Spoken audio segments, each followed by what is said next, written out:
오늘은 여러분들과 함께 다윗의 삶을 나누는데, 지난주에는 목동에서 기름 부음을 받은 자로서 그 어린 시절을 돌아봤다면, 오늘은 다윗이 어떻게 도망자로서 살아갔는지 그 과정을 좀 함께 보려고 합니다.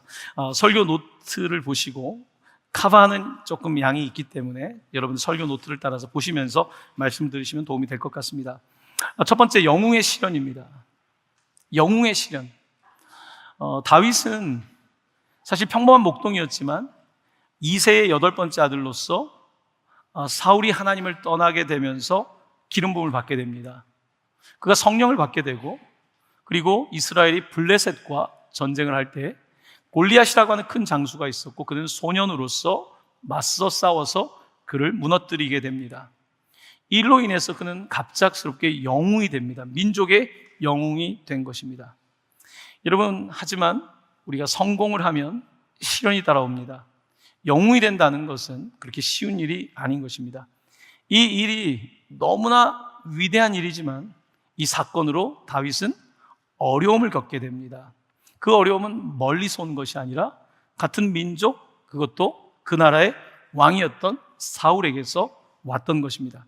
사무엘상 18절 7절 이하는 이렇게 기록하고 있습니다. 사울이 죽인 자는 천천히요, 다윗은 만만이로다. 중간을 생략하고, 사울이 그 말에 불쾌하여 심히 노하여. 이 엄청난 승리가 있고 나서 이제 사람들은 다윗은 만만이고 사울은 천천히라고 이제 그렇게 대놓고 노래를 부르기 시작했습니다. 사울은 그 말이 불쾌했고, 그냥 기분이 나쁠 수는 있죠. 그렇지만 분노했습니다. 분노는 분노로 끝나지 않고 액션, 행동을 가져오게 되죠. 결국은 다윗은 이 사울의 그 시기심으로 인하여서 이 도망자 신세가 됩니다. 여러분, 시기심은 굉장히 무서운 감정입니다. 상대방의 성공을 뺏고 싶은 것입니다. 상대방이 가진 것을 뺏고 싶은 거예요. 다윗이 골리앗과 싸울 땐 좋았지만 그의 성취, 그가 갖고 있는 인기를 뺏고 싶은 것이 시기심입니다. 시기심은 살인으로 이어질 수 있는 아주 독이 있는 감정인 것입니다. 바로 다윗은 시기심에 가득한 사울을 피해서 이제 도망을 가야 되게 되는데요. 두 번째입니다. 그가 당했던 고난은 그냥 고난이 아니라 의인의 고난이었습니다. 그가 무엇을 잘못한 게 없습니다. 그는 최선을 다해서 살았을 뿐입니다. 하지만 그는 의인의 고난을 받게 되는데, 의인의 고난 중에 그는 많은 노래를 짓게 됩니다. 시편의 70편 이상의 노래를 그가 짓게 되는데요. 시편 34편 19절에서 그는 이렇게 노래합니다. 우리 같이 읽어볼까요? 의인은 고난이 많으나 여호와께서 그의 모든 고난에서 건지시는도다. 아멘. 죄인이 벌을 받는 건 당연한데 왜 의인이 고난을 받을까요? 왜 의인이 벌을 받는 것 같을까요?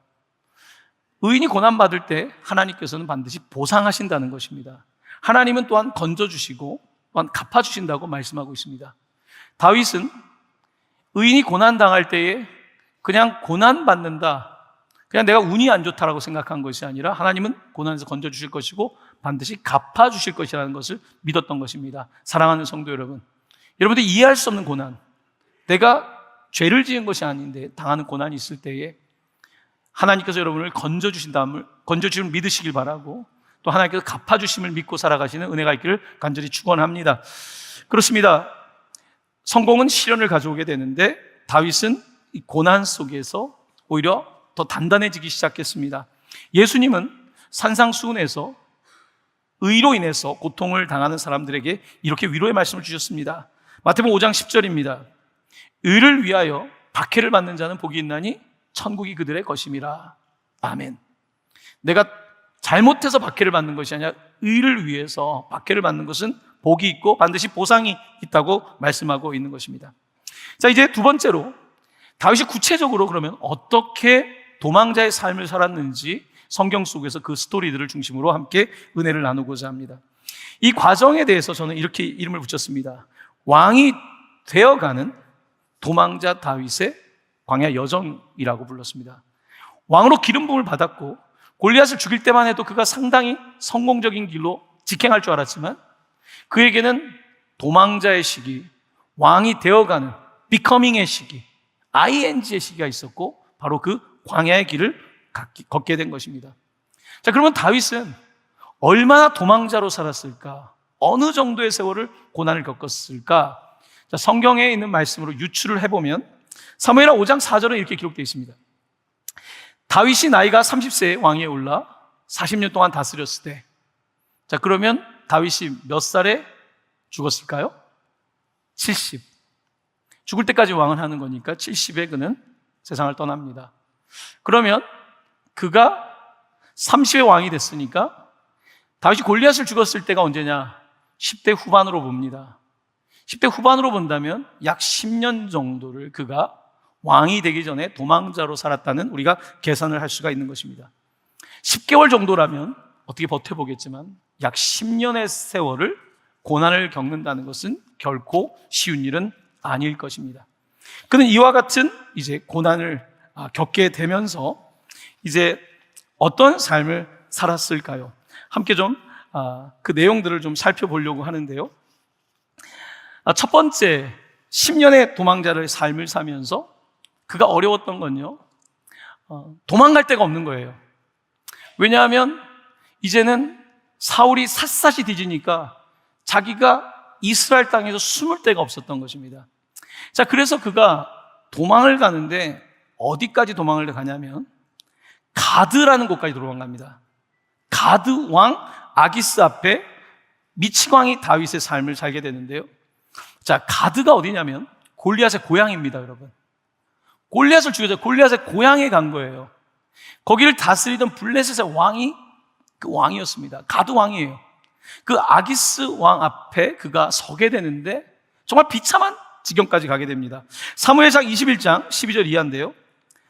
가드 왕 아기스를 심히 두려워하여 그들 앞에서 그의 행동을 변하여 미친 채하고 대문짝에 끄적거리며 침을 수염에 흘리매. 다윗이 음악을 잘하지 않습니까? 근데 연기도 잘했던 거예요. 그가 여러분 갈 데가 없어서 골리앗의 고향으로 갑니까? 갈 데가 없어서 적군의 중심으로 갑니까? 그 가드 왕 아기스 앞에 가서 목숨을 구걸하는 장면입니다. 그는 미친 척을 합니다. 미치지 않은 사람이 미친 척 한다는 것은 정말 미칠 노릇인 거죠. 정말 미친 척을 하고 그렇게 대문짝에 끄적거리고 침을 흘리는 그런 모습을 보입니다. 얼마나 비참합니까? 하지만 다윗은 아마 믿었을 것입니다. 지금은 내가 미친 척해도 반드시 하나님께서 진짜 미친 사울을 제거하고 하나님께서 기름 부으신 왕으로서 서게 될 것을 믿고 있었을 것입니다.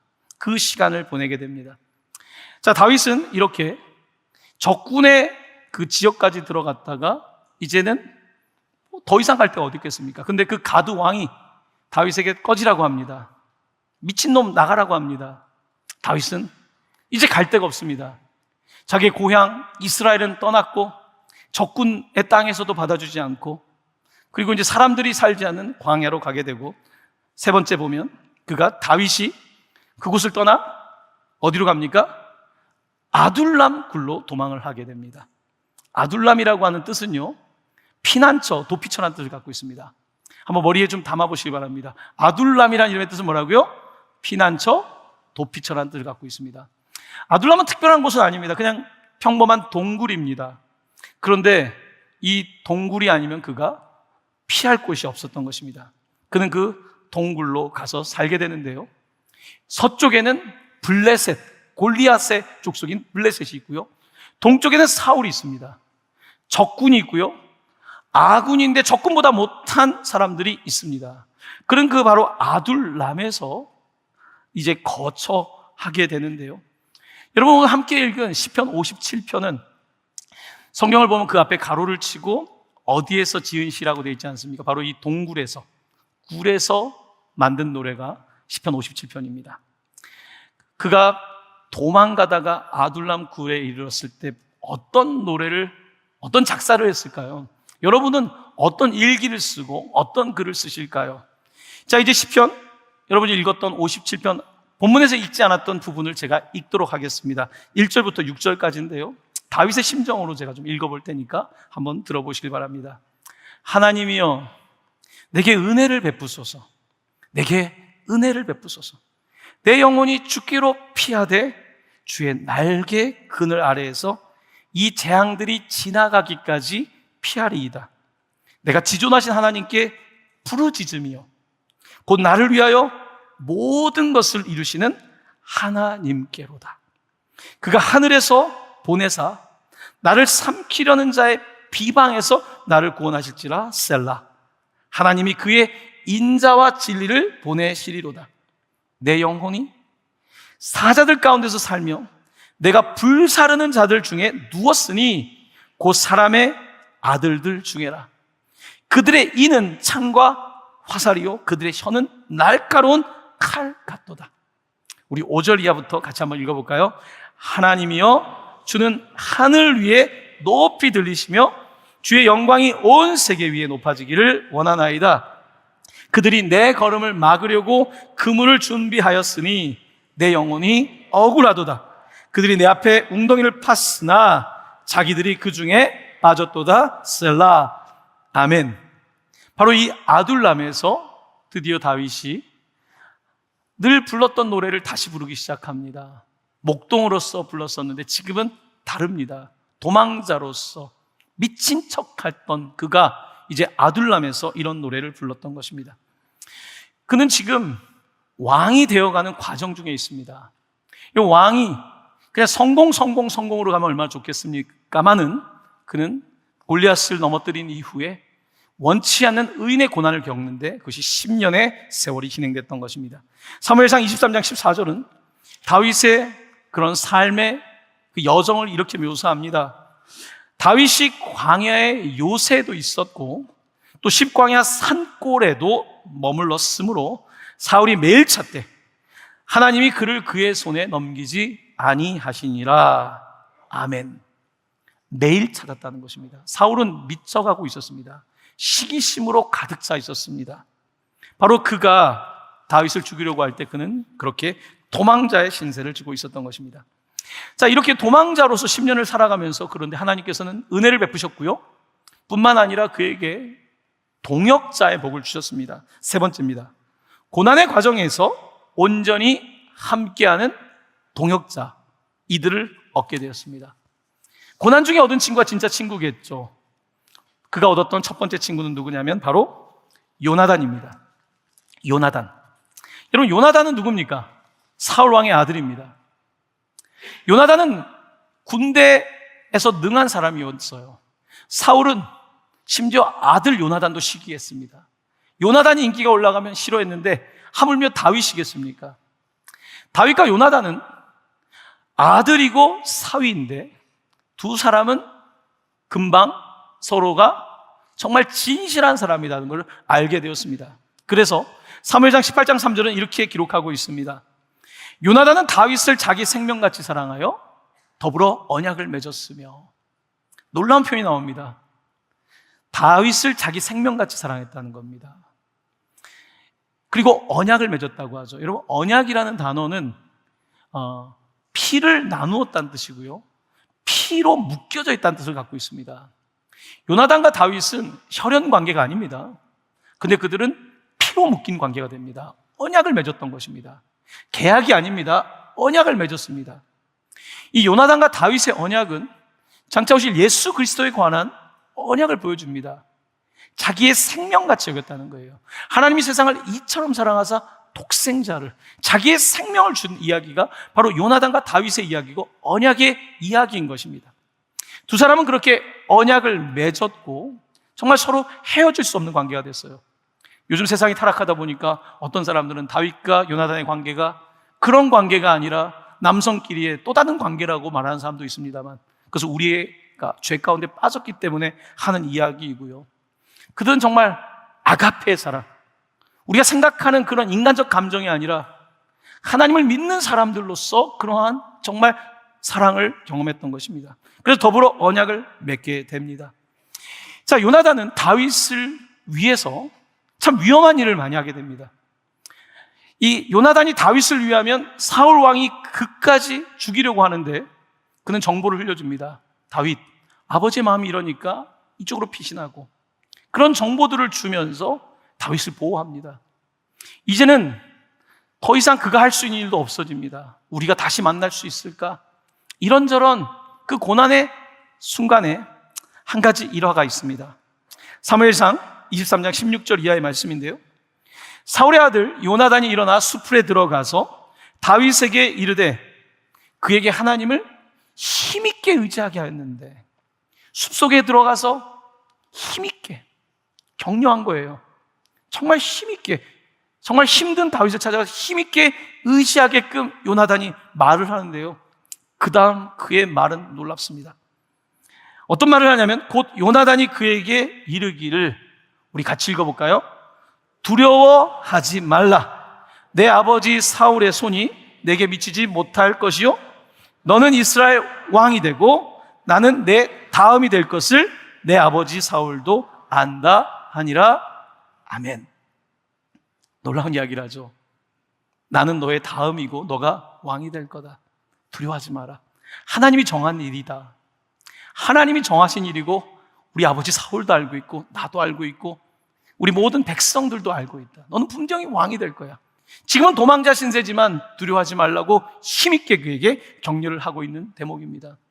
요나단은 이렇게 아버지를 저버린 건 아니지만 아버지의 뜻과는 다르게 다윗에게 그렇게 참된 친구가 되었던 것입니다. 자, 두 번째 동역자들입니다. 그들은 누구냐면 아둘람의 동역자들입니다. 조금 전에 보았던 것처럼 아둘람은 블레셋과 사울이 지배하는 이스라엘 사이에 있습니다. 바로 이 아둘람에 그가 피했는데, 놀랍게도 이 아둘람의 동역자의 은혜를 주시는데요, 오늘 읽었던 본문의 22장 1에서 2절 말씀입니다. 그러므로 다윗이 그곳을 떠나 아둘람 굴로 도망하매 그의 형제와 아버지의 온 집이 듣고 그리로 내려가서, 사울이 그 집안을 내버려 두겠습니까? 그러니까 아버지와 형들도 그리로 내려가게 됐고, 자, 그 다음 말씀이 놀랍습니다. 같이 읽겠습니다. 환난당한 모든 자와 빚진 모든 자와 마음이 원통한 자가 다 그에게로 모였고 그는 그들의 우두머리가 되었는데 그와 함께한 자가 400명 가량이었더라. 아멘. 아멘. 다윗을 보면서 이 공감하는 사람도 있었던 겁니다. 나도 지금 억울하고 환난당하고 빚 가운데 있고 정말 갈 데 없는 난민이 되어버린 거죠. 홈레스가 된 거죠. 이런 사람들이 다윗의 이야기를 듣습니다. 그리고 다윗에게 모여들기 시작합니다. 400명가량이 모였습니다. 이들은 다윗이 왕이 되어가는 과정에서 중요합니다. 왜냐하면 이들이 모두 나중에 인재가 되는 거 아닙니까? 이들이 다윗을 돕는 사람들이 되는 거예요. 여러분, 인재를 뽑는 것이 가장 어렵습니다. 어떻게 그 사람을 테스트할까요? 30분 면접으로 알 수 있겠습니까? 고난 중에 겪은 거예요. 고난 중에 겪으면서 서로 눈물을 흘렸고 이 사람들과 동지가 되었고 동역자가 되었고 그들이 이제 입각을 해서 정말 가장 위대했던 다윗 시대를 열어가는 것입니다. 그러니까 왕이 되어가는 과정은 고통스러웠지만 하나님께서는 그 시간에 정말 많은 훈련과 단련을 통해서 사람들을 세워주신 것입니다. 로마서의 말씀처럼 정말 환난은 인내는 연단을 소망을 이루는 줄 알미라.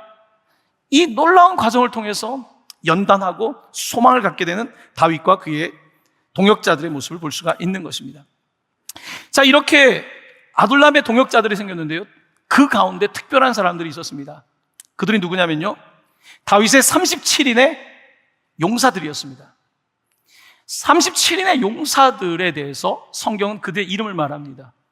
우리가 영화를 봐도 이름이 쫙 나오지 않습니까? 마지막에. 그런데 이들은 그 정도가 아닙니다. 그들이 어떤 일을 했는지 정말 위대한 용사들에게 구체적인 이야기를 하면서 37인이 다윗과 함께 싸웠음을 분명히 명기하고 있습니다.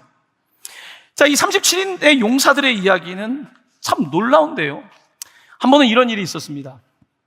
이제 다윗이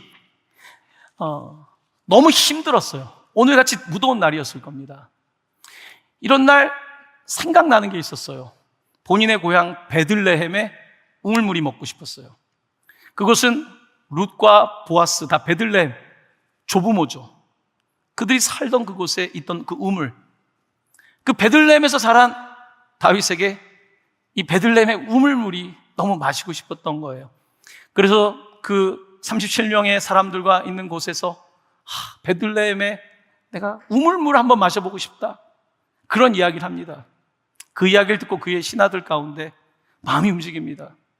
정말 다윗에게 물 한 모금 가져다 싶은 마음에 그들이 목을 걸고 베들레헴, 바로 그 이스라엘 땅까지 들어가게 됩니다. 그곳에 들어가서 물을 가져오는데 성공하게 됩니다. 자, 그때에 참 놀랍게도요, 이 다윗은 어떤 이야기를 하냐면, 우리 같이 화면을 보면서 같이 말씀을 좀 나누겠는데요. 제가 설교를 하다가 지금 페이지가 막 엉겨져 있습니다. 자, 함께 화면에 사무엘하 23장 17절 이하의 말씀을 같이 읽도록 하겠습니다. 시작.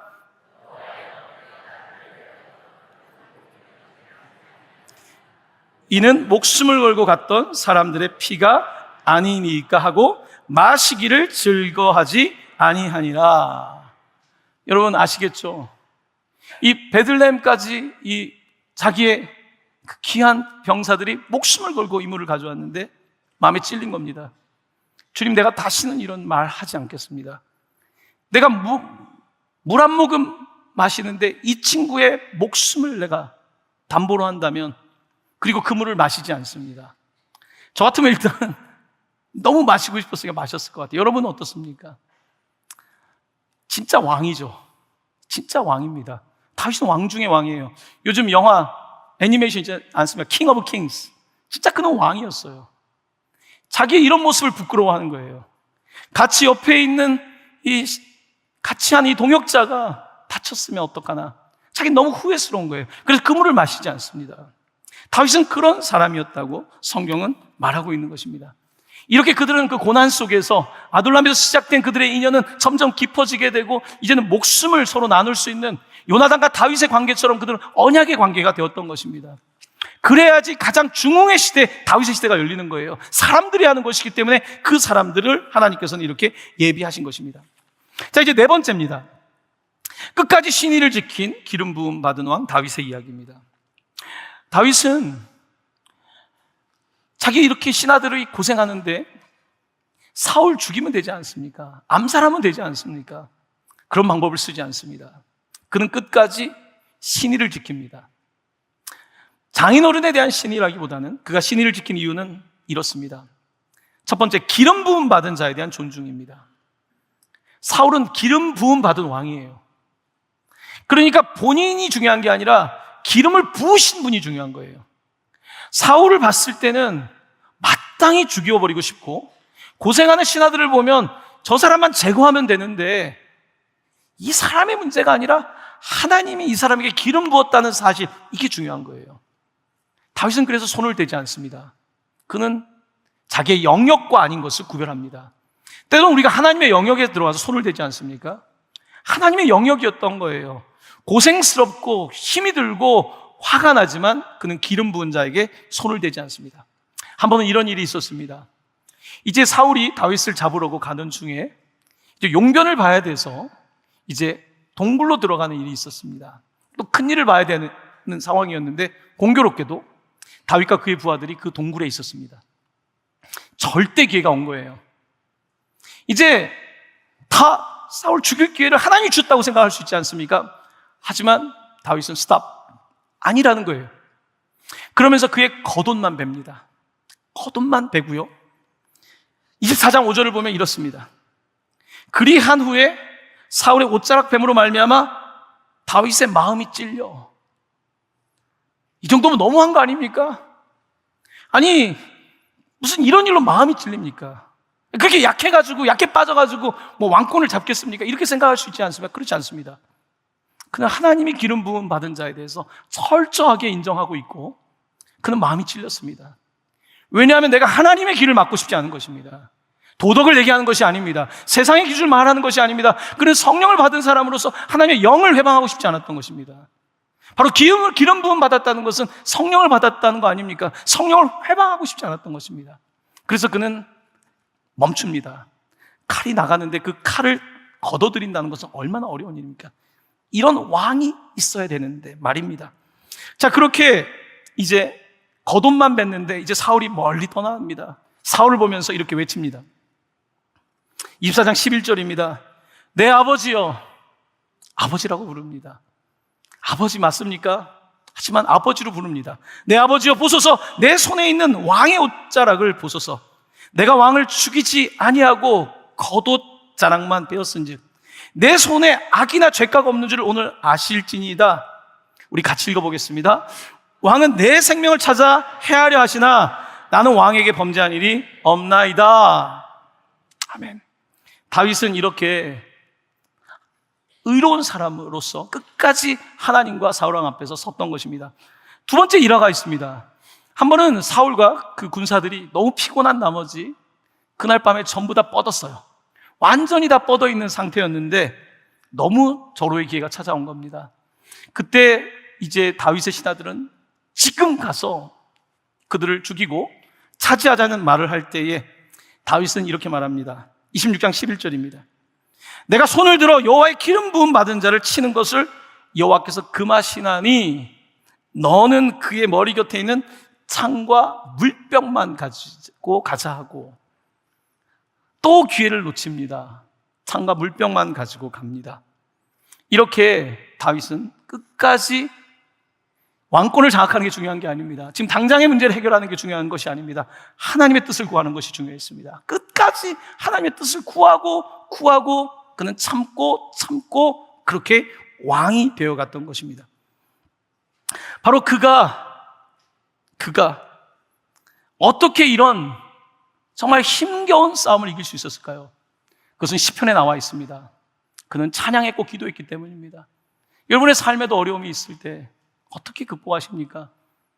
나에게 도와주는 사람이 없을 때 내가 아둘람 피신척 주의 그늘 아래에서 노래하고 찬송하는 거죠. 시편 57편은 너무나 아름답고 너무나 놀라운 찬양인데요, 오늘 우리가 읽었던 앞부분은 아까 읽었고 오늘 본문의 뒷부분을 제가 읽도록 하겠는데요, 시편의 특징 중에 하나는 보통 앞부분에는 자신의 감정을 많이 토로하는 내용이 있고 후반부에 가면 반전이 되는 내용이 있습니다.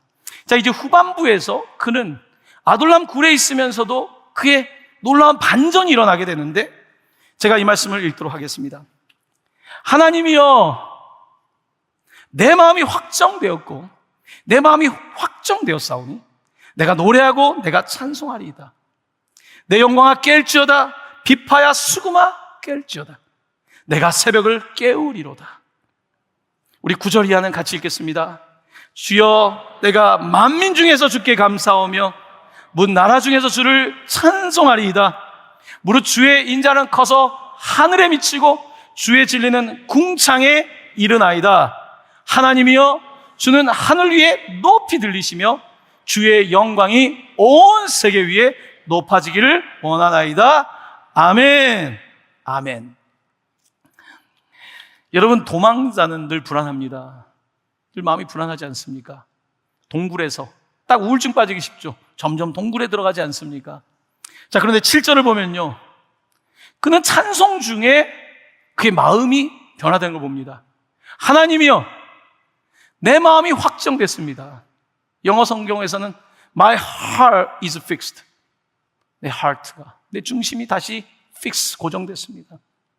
도망하면서 흔들릴 때도 있지만 다시 아둘람 동굴에서 주님의 은혜를 구하고 이 부족한 사람과 함께하는 400명의 사람들과 나를 위하여 목숨을 걸어주는 이들과 함께 My heart is fixed. 내 심장이, 내 마음이 확정됐습니다. 고정됐습니다. 2번. 내가 노래하고 찬송합니다. 그는 하나님께 찬양하고 있습니다. 8절은 참 놀라운 부분인데요, 내 영광아 깰지어다. 하나님께 영광을 올리는 게 맞지만 그는 이 시편에서 My glory, 내 영광아 깰지어다라고 노래합니다. 여러분, 우리가 지금 당장은 내가 너무나 초라하고요, 얼마 전까지 미친 척했고 지금까지 내가 아둘람굴에서 이렇게 형편없지만 내 영광, 내 영광아 깰지어다. 할렐루야. 여러분, 여러분에게 주신 영광이 있습니다. 여러분은 그냥 그렇게 살라고 하나님께서 보내신 것이 아닙니다. 내 영광아 깰지어다. 그는 반전을 하면서 하나님이 주신 힘을 경험합니다. 그는 우울증에 빠지지 않습니다. 불안해하는 것이 아니라 내 영광아 깰지어다 노래하며, 두 번째를 보면요, 또 명령형으로 말합니다. 비파야 수금아 깰지어다. 도망다니면서 노래하는 것이 쉽지 않았을 것입니다. 악기를 연주할 시간이 쉽지 않았을 것입니다. 하지만 그는 악기들을 동원하기 시작합니다. 비파야 수금아 깰지어다. 내 안에 하나님을 향하여 부르고 싶은 이 소리들을 끌어올려서 비파야 수금아 깰지어다. 그는 하나님을 찬양하고 있습니다. 그리고 놀랍게 그는 선포합니다. 내가 무엇을 깨운다? 새벽을 깨우리로다. 아멘. 동굴 깜깜한 곳에서 그는 새벽을 깨운다고 말합니다. 아침을 깨운다고 말합니다. 이것은 현실적으로는 불가능하지만 바로 의인의 고난 속에 함께 하신 하나님이 계시기에 그는 새벽을 깨우고 있는 것입니다. 그는 동굴 안에 있지만 그의 기도는 확장됩니다. 하늘 위에 높이 계신 주님, 정말로 모든 만국의 왕 되신 하나님을 향해 찬양하며 정말 주의 영광을 온 세계 위에 높이 올려드리는 귀한 찬양인 것입니다. 사랑하는 성도 여러분, 오늘은 이렇게 이 다윗이 고난 속에서도 하나님과 동행하면서 특별히 아둘람 굴의 그 과정 속에서 그가 세워지는 것을 볼 수가 있습니다. 우리가 지금 여러 가지 교회에서 필요한 것들이 있는데 오늘 아둘람 굴을 좀 묵상하게 됩니다. 여러분, 최근에 우리 교회에 그 쇼메르 카페 있지 않습니까? 딜라이트 아트홀이 있고 거기 옆에 보면 요즘 막 공사를 진행하는 걸 지나가다 보셨는지 모르겠습니다. 우리 교회에 주신 건물인데 그곳을 작년에 그 건물이 저희에게 주어지고 기도하고 고민하는 중에 이걸 어떻게 하나님이 쓰라고 주셨는데 어떻게 해야 되나. 한데 거기 지하가 원래, 여러분 지나가다 보셨는지 모르겠는데 지하가 뭐였는지 아십니까? 그거 원래 노래방이었습니다. 제가 거길 보면서 노래방을 계속 해야 되겠다라고 생각을 했습니다. 근데 또 노래방을 하면은 뭐 코인 노래방도 있고 뭐 노래할 수 있지만 하나님께서 저한테 찬양방을 하는 마음을 주셨습니다. 찬양방. 사랑하는 성도 여러분, 노래방 가면 스트레스가 풀리는데 찬양해도 스트레스 풀리지 않습니까? 스트레스 풀려고 찬양하는 건 아니지만 저희 찬양하는 마음을 주셨어요. 그래서 그곳에 지금 이제 거기를 세팅을 하고 있는데 그 지하입니다. 여름엔 시원한 곳이고요. 그곳이 동굴 같아서 오늘 말씀을 전하면서 생각이 났습니다. 제가 이제 미국에 한 달 다녀오고 시차 때문에 어느 날 자꾸 깨는 거예요. 새벽에 깨는데 잠이 오지 않는데 제 생각이 그 지하방을 향하고 있었어요. 지하에 찬양 기도방을 할 건데 이름은 어떻게 짓고 이게 과연 어떻게 해야 되나. 그러는 과정 속에 제가 기도에 대한 것을 찾기 시작했어요. 이 기도방은 어떤 기도방이 돼야 되는지. 그래서 제가 그 새벽에 뭘 찾고 어떤 기도방일까 하는데 제 눈에 진젠도르프라고 하는 기독교 역사의 한 인물이 눈에 들어오기 시작했습니다. 잠깐 그분의 이야기를 하려고 합니다. 진젠도르프 백작에 대해서 잘 들어보지 못하셨을 텐데 그는 1700년 귀족 가문에 태어났습니다. 그리고 그는 일찍 어머니 아버지를 잃게 되고 외조모에게 자라게 되는데요, 그런 감수성이 많은, 영적 감수성이 있는 친구였습니다. 그래서 말씀을 들으면 자기 죄에 대해서 눈물을 흘리고 굉장히 감수성이 있는 이 친구가 가정에서는 법률을 공부해서 그런 가정을 꾸려가길 원했는데 그는 계속 신학을 공부하고 싶었습니다. 그러는 감수성이 있던 그가 삶의 중요한 한 계기를 얻게 됩니다. 그것은 그가 미술관에서 보았던 한 그림과의 만남이었습니다. 화면에 그 그림을 보여드릴 텐데요, 이 그림을 그린 사람은 이탈리아의 도멘티코 페티라는 사람인데 이 그림의 제목은 에케 호메라는 그림입니다. 이것은 호모는 사람을 뜻해요. 에케는 보라, 이 사람을 보라. 바로 빌라도가 했던 말입니다. 이 사람을 보라. 이 사람을 보라라고 하는 이 그림이 그의 마음을 사로잡기 시작합니다. 여러분, 우리가 늘 십자가의 예수님을 보지만, 가시관 쓰신 예수님을 보지만 그날 19살의 진젠도르프에게 이 그림은 강력하게 들어오게 되었고 그때 주의 음성을 듣게 됩니다. 찬송가 내 너를 위하여라는 찬송가에 나오는 가사이기도 하죠. 널 위해 몸버렸건만 너 무엇 주느냐. 널 위해 몸 버렸구만 너 무엇 주느냐. 이 놀라운 메시지가 그에게 닿습니다. 그리고 그는 내가 주님을 위하여 뭘 해야 되는가에 대해서 그는 심각한 고민에 빠집니다. 자, 그러는 중에 독일의 국경에 있는 체코에서, 당시에는 가톨릭이 있었고 종교개혁이 있었던 시대인데, 특별히 체코에서는 이 종교개혁한 이 개신교인들에게 박해가 심했습니다. 이들이 정착할 곳이 없어서 300명의 사람들이 개신교, 프로테스탄트 난민으로서 이 독일의 이 작센 지역에 오게 되는데, 바로 진젠도르프가 있는 지역까지 오게 됩니다. 그곳에 진젠도르프를 만나게 되고, 그는 그들의 순수한 신앙에 감동하여 자신의 사유지를 살 수 있도록 이제 그들에게 내어주게 되었습니다. 자, 그러면서 그는 이제 그들과 함께하는 공동체의 삶을 살아가게 되는데요.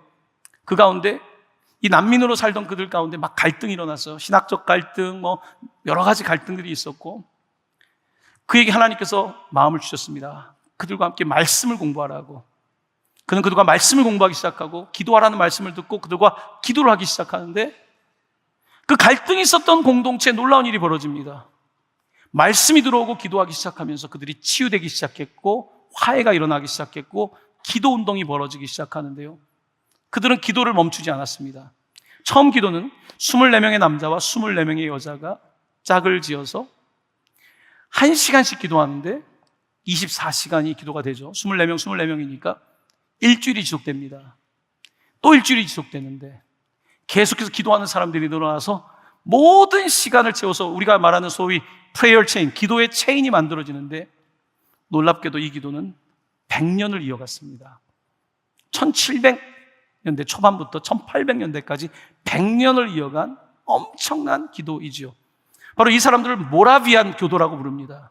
우리에겐 많이 알려지지 않은 이 모라비안 교도들의 이야기를 그 새벽에 보면서 제 가슴이 너무나 뜨거워졌어요. 야, 어떻게 기도를 그렇게 했을까? 오늘 말씀을 준비하면서 그 새벽에 묵상했던 그 내용이 바로 아둘람 굴의 사람들이라는 것을 알게 됐습니다. 환난당한 사람들, 원통한 사람들, 빚진 사람들, 바로 그들이, 그 난민들이 그 진젠도르프를 만나서 기도하기 시작했고, 그 기도가 100년을 이어지는데요. 그들 기도 중에 놀라운 주님의 음성을 듣습니다. 영혼에 대한 사랑을 하는 마음을 갖게 되는데요. 300명 중에 200명이 선교사로 나가게 되는, 개신교 역사상 상상할 수 없는 일이 벌어지기 시작합니다. 그들의 모토는 신발 한 켤레만 있다면 선교사로 나아간다는 거였습니다. 그들이 어디까지 가냐면요, 이제 그쪽 유럽에서 그 중남미 쪽에 있는, 캐리비안 쪽에 있는 그 섬들, 서인도 쪽을 가게 되고요, 그린란드가 있는 에스키모에게 가게 되고요, 그리고 아프리카로 가게 되고 아시아로 오게 됩니다. 이들에게 영향을 받은 중국 최초의 선교사가 모리스 선교사인데, 그가 바로 마카오에 가면 그의 유적지가 있습니다.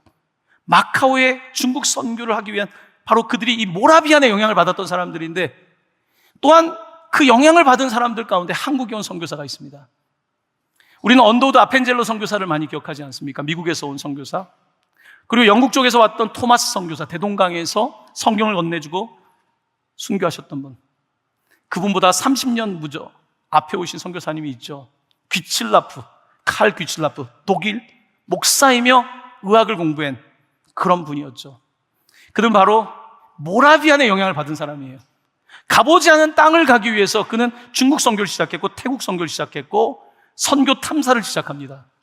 동아시아의 나라를 탐사하기 위해서 조선 땅을 오면서, 바로 이번에 우리 청소년들이 수련회를 했던 그쪽 서해안 지역의 보령 앞에 있는 고대도라는 곳에 정착하게 됩니다.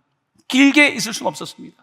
그곳에 있으면서 주기도문을 번역하고요, 그리고 그곳에 있으면서 우리나라의 기억 니은 이런 글씨를 유럽에 알리고, 감자를 주고 아픈 사람을 고치고, 그 기록이 남아있는 거예요. 그는 바로 진젠도르프의 영향을 받았던, 모라비안의 영향을 받았던 사람이었던 거예요. 그러니까 동아시아 선교도 사실은 이들의 영향이 있었던 거예요. 저는 그 글을 하나하나 읽어보면서 기도가 시작이었구나, 환난당한 자의 기도가 시작이었구나, 억울한 자의 기도가 시작이었구나, 빚진 자의 기도가 시작이었구나, 아둘람의 기도를 통해서 엄청난 개신교의 첫 번째 선교의 문을 연 것이 바로 이 모라비안이 되는 것입니다. 사랑하는 성도 여러분, 오늘 아둘람의 이야기는 그냥 역사 속에서 있었던 다윗 때 이야기가 아니라 독일 작센 지역에서 일어났고요, 곳곳 대륙마다 일어나고 있는 일이며, 어쩌면 오늘도 하나님께서는 기도하는 자를 찾고 있는데, 기도는 누가 한 줄 아십니까? 원통해야지 해요. 원통하지 않은 사람은 기도할 일이 없죠. 원통한 거예요. 억울한 거예요. 왜 의인이 고난을 당하면 내가 왜 이런, 그렇게 기도할 때 하나님께서 형제를 붙여주시죠. 이들의 기도는요, 놀라운 공동체 기도가 됩니다. 그들이 밴드를 형성해요. 그래서 그들이 밴드가 되어가지고 A그룹, B그룹 같이 기도하면서 그들은 100년의 기도를 이어가는 것입니다. 노래방 이야기로 돌아오겠습니다. 그래서 우리가 이제부터 찬양과 기도를 더 해야 될 텐데, 공식 예배에 와서 찬양하고 기도하는 것도 중요하지만, 어떻게 하면 우리가 정말 마음을 모아서 몇 사람이 모여서 찬양하고, 악기가 있을 거예요. 악기를 연주하고 찬양하고, 어떤 사람들은 악기를 못하면 노래방 얼마나 좋습니까? 버튼만 누르면 되는데 찬양하고 기도하고, 그 가운데 병마가 떠나가고, 그 가운데 소망을 찾고, 그 가운데 서로 격려하고. 이 모라비안의 신앙은 굉장히 특징이 있습니다. 성경을 단순하게 믿었고, 또한 단순한 삶을 통해서 오직 이 복음을 전하는데 앞장섰던 그들의 이야기입니다. 사랑하는 성도 여러분, 오늘 우리의 삶이 여러 가지 복잡합니다. 복잡해요. 마음도 왔다 갔다 하고, 소식을 듣다 보면 도대체 이게 어떻게 세상이 돌아가나 마음이 확정이 되지 않는 거죠. 오늘 이 아둘람은 다윗에게 다시 마음이 확정되는 곳입니다. 사랑하는 성도 여러분, 오늘 여러분들의 마음에 주님께서 믿음의 확정과 확신 주시기를 간절히 축원합니다. 이거는 하나님이 주시는 것입니다. 사람의 심리 치료로 되는 것이 아니라 하나님께서 우리에게 확신을 주시는 것입니다. 이 확신은 기도 가운데 나오는 거예요. 내가 너를 지켜주겠다. 내가 너를 사랑한다. 너의 계획으로는 그렇지만 그 걸음을 인도하는 것이 여호와 하나님이시다. 주님 말씀하실 때 우리는 다시 한번 확신과 확정하는 마음을 가지고 살아갈 수 있게 되는 것입니다.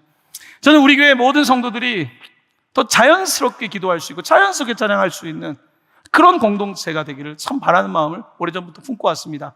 그런 놀라운 은혜가 우리 교회 공동체에 있길 바라고, 다윗의 승리가 지금 당장은 아니지만 10년 후의 승리가 여러분에게도 적용되어 승리의 삶을 살아가는 여러분 되시기를 예수님의 이름으로 간절히 축원합니다. 아멘.